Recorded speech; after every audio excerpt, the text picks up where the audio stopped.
Bien, bonjour à toutes et bonjour à tous. Nous avons le plaisir et l'honneur d'accueillir aujourd'hui Martin Sion, président exécutif d'Ariane Group. Merci Martin Sion de venir à cette troisième édition du sommet aéronautique et spatial de Bordeaux Métropole.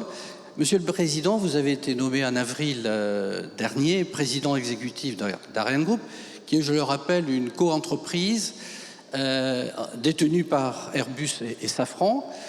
Vous étiez avant directeur de la section électronique et défense de Safran, après de longues années au sein des activités spatiales de SNECMA, dont, je le rappelle, la fusion avec Sagem a donné naissance en 2005 à Safran. C'est important, même ici, de rapporter un petit peu les histoires de nos organisations. Vous êtes également le président du GEAD, groupement des équipements aéronautiques et de défense au sein du GIFAS.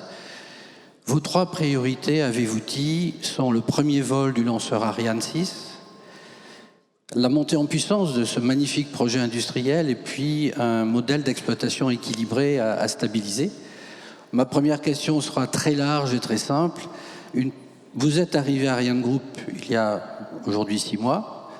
Pouvez-vous nous dire quelles sont vos premières impressions et vos premières analyses ? Bonjour, merci, bonjour à tous. Merci de me donner l'occasion de m'exprimer aujourd'hui.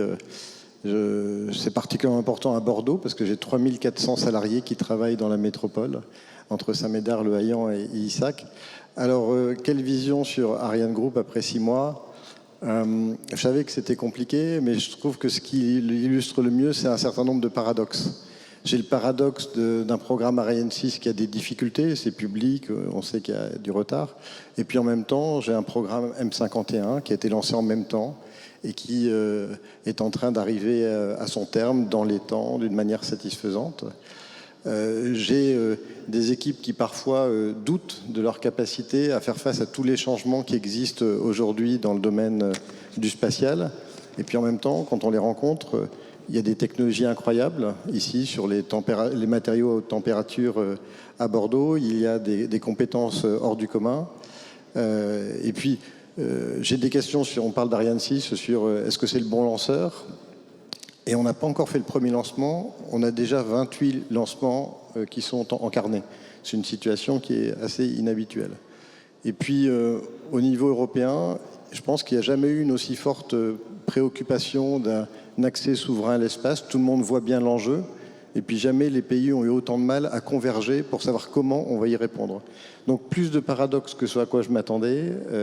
Une situation où on voit toujours ce qui ne va pas. Et en même temps, je pense qu'il y a vraiment des atouts extrêmement importants dans cette société. Et en tout cas, moi, c'est une vraie fierté parce que 8000 personnes qui font des fusées sous un même toit, de la fabrication du composant chimique, les matériaux, les moteurs civils, les moteurs liquides, les moteurs solides, la fusée, enfin, c'est unique au monde. Donc une vraie satisfaction. Puis si je réfléchis à ce que j'ai vu depuis 6 mois, en 6 mois, on a fait un lancement de missiles à partir d'un sous-marin.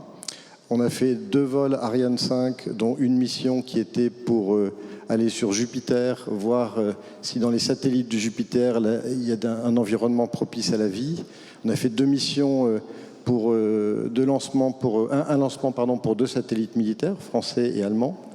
C'était les derniers lancements d'Ariane 5 et ça a fait que Ariane 5 aura fonctionné 20 ans sans échec, ce qui est devenu un benchmark mondial en termes de fiabilité. Je pense qu'on peut en être fier.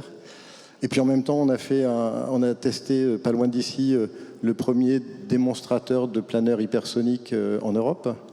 Et puis on a fait des essais en Guyane où on a fait toute une chronologie de lancement d'Ariane 6 jusqu'aux 4 premières secondes de fonctionnement du moteur. On n'a pas allumé les boosters, heureusement. Et puis on a fait en Allemagne un essai de l'étage supérieur. Donc c'est une société où on ne s'ennuie pas et où il y a beaucoup de choses qui se passent. Merci beaucoup. La thématique de nos sommets récurrents de Bordeaux Métropole, c'est l'aérospatial durable, la décarbonation et donc l'innovation technique. Un beau symbole écologique que vous nous avez offert, Monsieur le Président, puisque ça a été mentionné tout à l'heure, la visite, un beau symbole écologique, puisque la visite dans le port de la Lune, le port de Bordeaux, la Lune, du bateau canopé qu'Ariane Group a choisi pour transporter les éléments du lanceur Ariane 6 de l'Europe vers sa base de Kourou. Ce navire à propulsion hybride est équipé de 4 voiles articulées, donc un beau symbole écologique, disais-je, par rapport à notre thématique de l'aérospatiale durable. Mais quel discours tenez-vous aux futurs recrues, comme nous avons entendu, on a entendu des témoignages magnifiques ce matin, quel discours tenez-vous aux futurs recrues qui puissent concilier à la fois l'espace, le transport aérien, la dualité civile-militaire, qui est ici très, très présente à Bordeaux, et puis l'environnement, et dans lequel, un discours dans lequel les jeunes se retrouveraient? Alors, je vais commencer par l'aéronautique parce que je ne suis plus président du GEAD. C'est aujourd'hui Didier Cayat qui m'a succédé. Mais donc, en tant que président des équipementiers, j'ai souvent eu cette question dans des écoles ou en tant que représentant de Safran dans des écoles. On m'a posé cette question. Pourquoi aller travailler dans l'aéronautique? Et moi, mon message était simple. Si vous avez envie de lutter contre le réchauffement climatique et de faire quelque chose d'utile, venez travailler dans l'aéronautique. Parce qu'en fait, c'est le secteur qui a la volonté de décarboner rapidement. C'est le secteur qui a la capacité de le faire et c'est un secteur qui a une très grande utilité. Alors, la volonté, je n'ai pas besoin d'illustrer, c'est le premier secteur qui a pris des engagements chiffrés et ambitieux pour se décarboner. Alors, sur la capacité, il y a 2 aspects. Parce qu'il y a d'abord le fait que, vu le succès qu'a l'aéronautique aujourd'hui, le secteur aéronautique investit énormément d'argent privé, mais aussi avec des soutiens publics pour essayer de faire cette transition le plus vite possible. Et quant à la faisabilité technique, moi, j'ai pas de doute, et la façon de l'expliquer, et ce qui marque les élèves, c'est de prendre un petit peu de recul. En 1950, l'aéronautique, tout le monde aimait ça, mais c'était dangereux. Et tout le monde disait, c'est normal. Avoir un objet de plusieurs dizaines de tonnes, à des kilomètres d'altitude, qui vole à des centaines de kilomètres/heure, ce sera toujours plus dangereux que d'avoir un véhicule sur une route, etc. 30 ans plus tard, 1980, l'aéronautique est le moyen de transport le plus sûr du monde. Mais à l'époque, si on regarde à l'échelle mondiale, l'aéronautique, le transport aérien, ça concerne un tout petit nombre de personnes. Et ça paraît normal et inévitable parce que la consommation de carburant, la technicité, etc., fait que c'est cher. Et 30 ans plus tard, on se retrouve avec des compagnies low cost où on nous reproche que ça ne coûte pas assez cher d'aller de Paris à Lisbonne, etc. Donc, on a fait déjà 2 révolutions dans l'aéronautique, qui sont la sécurité et l'accessibilité. La génération qu'on embauche aujourd'hui est celle qui va faire la transformation pour faire que ce soit décarboné. Et ensuite, si on veut avoir un impact mondial, quand on travaille en France dans l'aéronautique, chez Airbus, chez Safran, chez Dassault ou chez d'autres, on a un impact mondial. Il n'y a pas beaucoup de secteurs où on peut travailler en France chez des leaders mondiaux. Et ça, je pense que c'est un vrai élément de différenciation. Après, j'ai parlé de l'utilité, et j'y reviendrai sur le spatial, c'est qu'à chaque fois que je rencontre des jeunes, je leur dis ne regardez pas que la trajectoire de décarbonation, mais à quoi ça sert? Et l'aéronautique a, c'est ma conviction, une utilité sociale qui est remarquable, qui est presque unique. Alors je ne vais pas parler de savoir si quand on vient à Bordeaux, il faut prendre le train ou l'avion, mais si on regarde les choses un peu plus loin et qu'on regarde ce qui se passe en Afrique, ce qui se passe en Indonésie, je ne vois pas comment ces zones du monde vont se développer si elles n'ont pas accès à l'aéronautique. Donc on peut leur dire non, le développement, ce n'est pas fait pour vous. Ou alors, on se dépêche de décarboner l'aéronautique, parce qu'une fois décarboné, l'aéronautique sera le mode de transport imbattable, parce que faible empreinte au sol, sécurité, avec 0 empreinte carbone, ça sera totalement imbattable. Alors maintenant, venons sur l'espace. Sur l'espace, il faut avoir la même vision. C'est à quoi ça sert? Il y a une empreinte carbone qui existe, mais qu'est-ce qu'on apporte comme bénéfice pour nos concitoyens, pour l'humanité d'une certaine manière.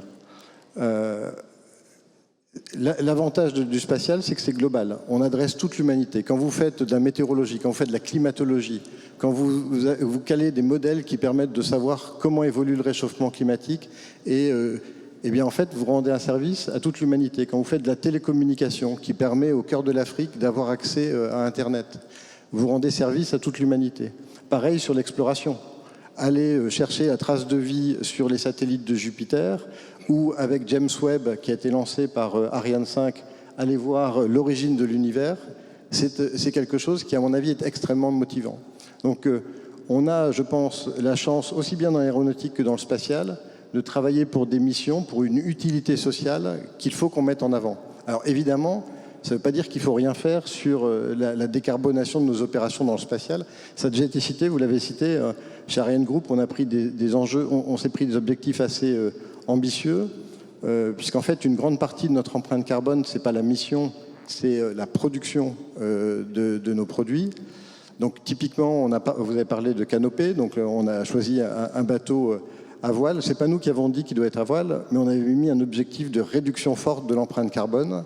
Et on voit bien que la contrainte pousse à l'innovation. Ensuite, au niveau de l'électricité que nous consommons, on s'est fixé l'objectif en 2025 d'avoir 25% de notre électricité qui soit produit par des cellules photovoltaïques sur nos sites. 25%, 25% que nous produisons nous-mêmes, c'est déjà un bel objectif. Et puis, pour prendre un exemple proche, ici à Saint-Médard, dans le passé, et partout ailleurs qu'en France d'ailleurs, les missiles en fin de vie, lorsqu'on doit détruire leur propergol, leur carburant solide, d'habitude on les brûle. Ça n'a pas un impact environnemental extraordinaire. Et bien chez Ariane Group, on a inventé un dispositif biologique en sélectionnant des bactéries qu'on a élevées et qui aujourd'hui mangent le propergol et font de l'eau salée. Donc en fait, encore une fois, la contrainte permet l'innovation et c'est une technologie qu'on a envie de vendre d'ailleurs partout dans le monde. Merci beaucoup. Plus généralement, comment Ariane Group et l'ensemble des équipementiers aéronautiques et de défense envisage-t-il de développer l'attractivité du secteur spatial et surtout de convaincre des jeunes, parfois rétifs, ou en tout cas interrogateurs, et c'est bien normal, comment répondre à leurs aspirations, comment ils trouveront des emplois qui donnent du sens à leur vie professionnelle, ça a été dit depuis tout ce matin. Et puis, toutes les thématiques que vous connaissez, la conciliation vie professionnelle, vie personnelle, le problème de la mobilité, du parcours de carrière, la qualité du management, la rémunération, la richesse du métier elle-même, la qualité de la vie au travail et la responsabilité d'eux-mêmes dans leur engagement, et puis tout le thème aujourd'hui du RSE. Il me reste 5 minutes 55 pour répondre à cette question. Je vais essayer de le faire en faisant quelques petits spots. Première chose, je ne veux pas m'inscrire en faux avec ce qui a été dit avant, mais je ne suis pas persuadé qu'on ait une problématique d'attractivité spécifiquement sur l'aéronautique. Ce qui est vrai, c'est que le marché du travail s'est retourné après le Covid, qu'il y a un problème de ressources humaines dans tous les secteurs et qu'on se retrouve tous en compétition les uns avec les autres. Et que de ce point de vue-là, il faut tous qu'on ait une promesse de valeur qui soit attractive. Et je pense qu'il y a beaucoup d'autres métiers industriels qui ont un challenge. Bon, ceci dit, je pense que nous, on a une belle histoire à raconter. J'ai parlé de ce qu'on a à faire dans le spatial, dans l'aéronautique, la mission que nous avons. Dans la défense, je pense que Vladimir Poutine nous a aidés, parce que il n'y a plus beaucoup de gens qui se posent des questions sur l'utilité de la dissuasion. Quand on travaille, comme la moitié de mes équipes chez Ariane Group, sur la dissuasion française, on participe à la protection des citoyens et à la stabilité dans le monde. Donc il faut qu'on mette en valeur de manière explicite ce qu'on propose. Ensuite, il y a une autre chose qui intéresse souvent les jeunes, et indépendamment de la mission, c'est le fait de faire quelque chose qui soit compliqué. La technologie, quand on est aux limites de la technologie, quand on vise des choses qui sont le meilleur niveau, non pas français, non pas européen, mais le meilleur niveau mondial, c'est une motivation en tant que telle. Il y a quand même l'idée que faire des fusées, faire des missiles balistiques, c'est pas un sport de masse. Et ça, il y a un certain nombre de gens qui trouvent ça attractif. Alors, vous avez dans votre question la question de la vie privée. Enfin, il y a la question du télétravail. Alors, je suis un peu 20e siècle, moi, donc je vais faire attention à ce que je dis. Donc, dans le télétravail, évidemment que nous avons une possibilité de faire 2 jours de télétravail par semaine, partout où c'est possible chez nous. C'est pas possible partout, parce que dans les activités confidentielles défense, ça ne l'est pas. Mais moi, mon objectif, c'est qu'on a cet accord de télétravail qui permet aux jeunes de venir chez nous comme chez n'importe qui. Mais mon objectif, c'est quand même qu'ils se rendent compte que le lieu de travail, c'est un lieu de rencontre, c'est un lieu d'apprentissage, c'est un lieu où on s'épanouit. Et plus ils seront au boulot, moins ils seront en télétravail et plus je serai content. Maintenant, c'est à nous de leur donner envie de venir. Et je pense que je ne suis pas très favorable aux sociétés qui ont choisi de faire même beaucoup plus de jours de travail et de réduire tellement les espaces de boulot qu'on n'arrive plus à se retrouver. Parce que je pense que pour l'innovation, pour la compétitivité, être ensemble, c'est utile. Dans les sujets sur lesquels il faut qu'on s'améliore, vous avez cité le management. Moi, mon travail chez Ariane Group, c'est d'accélérer la transformation d'Ariane Group, qu'elle soit plus agile, plus compétitive. Et ça pousse à avoir des lignes managériales avec probablement plus de leadership que d'expertise technique ou d'expérience. Donc on a des programmes pour accompagner nos managers en termes de formation, de feedback. Et puis d'un autre côté, on est aussi en train d'accélérer un petit peu la mobilité pour donner à des plus jeunes l'opportunité de prendre des responsabilités, parce que la transformation d'une entreprise, ça passe par le management, et en particulier le management de premier niveau. Et puis le dernier point sur lequel on a des progrès à faire, alors j'ai entendu tout à l'heure le saut quantique, parce que parmi 5 intervenants, il y avait une femme. Alors c'est un demi-saut quantique, hein, j'ai bien conscience que... Mais on est encore loin de la parité, et nous, en particulier dans les positions de management supérieur, on a du travail à faire. Donc moi, j'ai un travail à faire sur la diversité en général, et en particulier la diversité de genre. Là-dessus, c'est pas quelque chose qu'on peut résoudre tout seul en tant qu'entreprise, ni Ariane Group, d'ailleurs, ni l'ensemble des entreprises.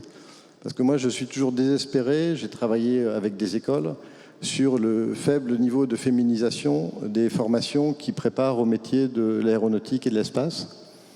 Et là-dessus, il faut vraiment que collectivement, l'industrie, mais aussi l'enseignement supérieur et aussi l'éducation nationale, on a parlé tout à l'heure des élèves de 3e, enfin, on travaille pour lutter contre les stéréotypes de genre qui font qu'il y a si peu de jeunes filles qui se tournent vers les métiers industriels et les métiers donc industriels comme l'aéronautique et spatiale. Alors il faut le faire d'une part parce que c'est un élément de justice, enfin, il faut corriger l'anomalie dans laquelle on est. Il faut le faire aussi d'un point de vue très pragmatique. Parce que si aujourd'hui il y avait la même proportion de jeunes filles qui avaient envie de travailler dans la technique et l'industrie que les jeunes hommes, on n'aurait pas de problème pour recruter. D'accord ? Donc honnêtement, résoudre nos problèmes de ressources humaines aujourd'hui, c'est probablement en profiter pour aussi avoir un petit peu plus de diversité dans nos écoles. Alors, j'ai quelques secondes. Est-ce que je peux vous poser une dernière question ? Vous avez cité James Webb tout à l'heure. J'ai écouté la presse ces derniers temps, même ces derniers jours. En fait, il serait indiqué que les premières découvertes de retour de cette exploration montreraient que le Big Bang serait remis en cause et que l'accroissement de l'univers est lui-même remis en cause, l'expansion. Par rapport à ce que vous venez de dire sur l'éducation et l'enseignement supérieur, est-ce que nous savons assez tirer profit de toutes ces expériences, de tous ces retours pour l'écosystème de connaissances et pour alimenter, je dirais, le goût des jeunes sur la recherche scientifique et sur la découverte du monde ? Alors, je vais faire une réponse rapide et puis je vais faire un commentaire. Réponse rapide, c'est que je trouve qu'avec les réseaux sociaux, dès qu'on arrive à donner envie aux jeunes de creuser un sujet, ils ont une capacité à capter de l'information qui est infiniment plus grande que celle dont nous disposions à ma génération il y a très longtemps. Et donc, en fait, il faut juste donner le goût d'aller chercher de l'information. Et maintenant, je vais vous parler de James Webb, parce que c'est une vraie fierté pour les équipes d'Ariane Group, parce que James Webb, c'est un satellite d'observation qui coûtait 10 milliards de dollars. C'est la charge utile la plus coûteuse qui a été développée aux États-Unis.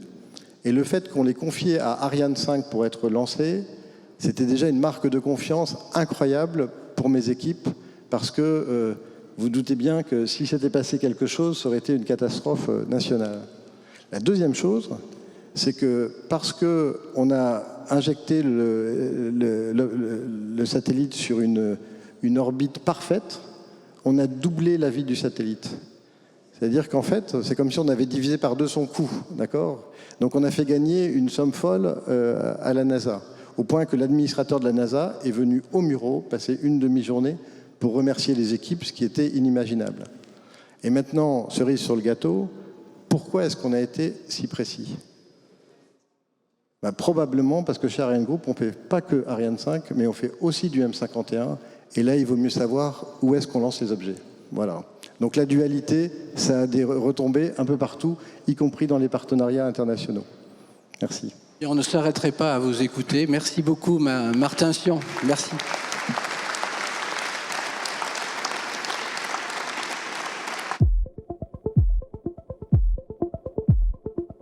La filière aéronautique, spatiale, défense, fleuron de la métropole bordelaise et premier pôle industriel de la Nouvelle-Aquitaine, se transforme et recrute. Avec le premier salon Emploi et formation aéronautique, spatiale et défense, une quarantaine d'entreprises spécialisées sont présentes pour vous proposer plus de 1000 postes. L'occasion de découvrir la filière, les entreprises et sous-traitants et les métiers en demande sur le territoire. Une journée organisée par la ville de Mérignac en partenariat avec Bordeaux Métropole, les villes du Haillan et de Saint-Médard-en-Jalles, Pôle emploi, la mission locale Techno-Ouest, la DSI Techno-Ouest, Tarmac et le rectorat. Ma vision des nouveaux métiers, l'enjeu de la filière, c'est la décarbonation, absolument, et aussi sa transformation digitale.